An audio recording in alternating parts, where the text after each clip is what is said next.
আগে বিয়ের আগে স্পেশালি যখন মা মাটন রান্না করতো সবসময়ই দেখতাম মা কিন্তু প্রেশার কুকারে রান্না করছে।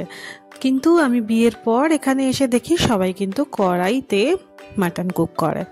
তো যাই হোক, বলে কিনা বেশি টেস্ট হয়, কিন্তু আমার মায়ের হাতের মাটন আমার কাছে অমৃত, সত্যি বলতে।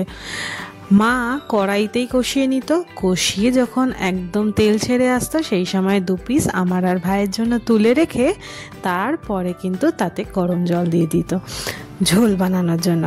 আর তার পাশাপাশি কিন্তু লাল লাল করে ধামসা আলুও কিন্তু ভেজে নিত, সেটা কিন্তু আবার বাবার জন্য তুলে রাখতো। বাবা এই ভাজা আলুটা খেতে ভীষণ ভালোবাসে, তাই তো আজকে আমারও হাতে কম সময় ছিল, মাকে দেখেছি কম সময়ে খুব টেস্টি মাটন বানিয়ে ফেলতে, তাই জন্য আমিও এইভাবে ট্রাই করলাম।